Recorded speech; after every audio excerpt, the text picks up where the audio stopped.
The allegations against Republican Senate candidate Roy Moore are the latest reminder to evangelical leaders that for many in their tribe, partisanship can trump anything, even accusations of a UAL encounter with an underage girl. Even before Moore made national political headlines, he was revered in Alabama for his Christian conservatism.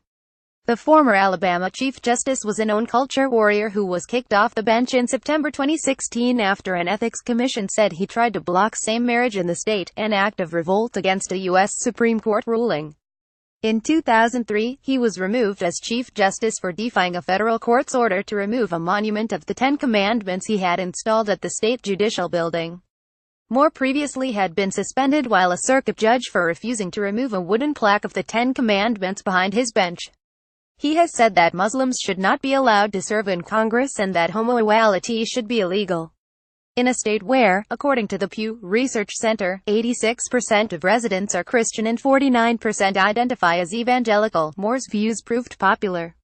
He beat incumbent Luther Strange, whom President Trump endorsed by nearly 9 points in the Senate primary. But just weeks before the general election, The Washington Post reported that Moore initiated a UAL encounter with her when she was 14 and he was in his 30s, while 3 other women accused Moore of trying to start romantic relationships with them when they were teenagers. Multiple Christians have defended Moore, with one Alabama state official pointing to an age gap between the biblical Joseph and Mary to claim that the former judge's alleged behavior was not immoral or illegal, just unusual.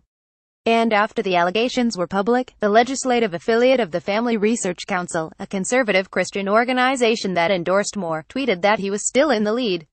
But other conservative leaders expressed their deep disappointment while some evangelicals defend UAL ethics that the Christian faith does not support. Ed Stetzer, executive director of the Billy Graham Center at Wheaton College in Illinois, wrote in Christianity Today that evoking the Holy Family to defend the allegations against Moore especially angered him. As Christians, this should provoke anger. We should be angered, first, that politicians think they can lie to us so easily by appealing to biblical language and characters. Second, that we so easily fall for such tactics. For the past decade, evangelicals have been easy marks, and I hope that people won't fall for these things. Karen Swallow Prior, an author and professor at Liberty University, a Christian university, asked whether people will acknowledge the allegations as a sin.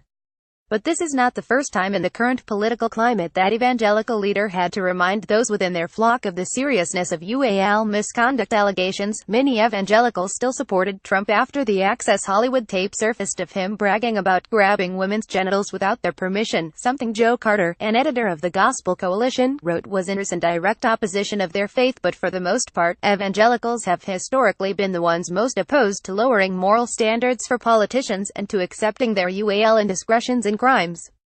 We were the values voters who could be counted on to hold candidates to a higher standard and to defend their victims. That's no longer true. Recent events have shown that many evangelicals, especially prominent conservative defenders of family and public morality, side with the powerful oppressors over the vulnerable oppressed.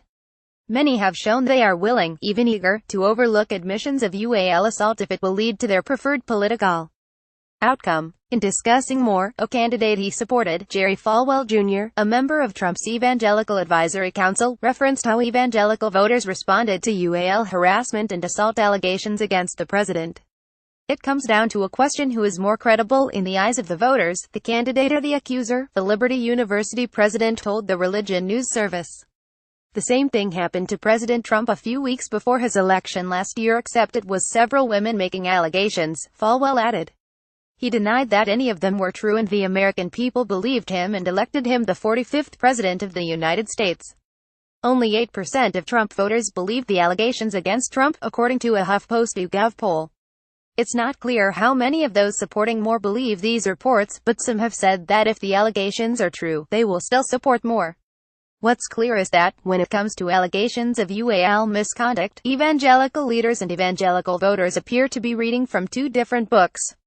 Moore was already the frontrunner in this race before the Post report. Now that he has used the allegations as an opportunity to raise campaign funds, it's possible that he could attract more support from evangelical voters than previously expected.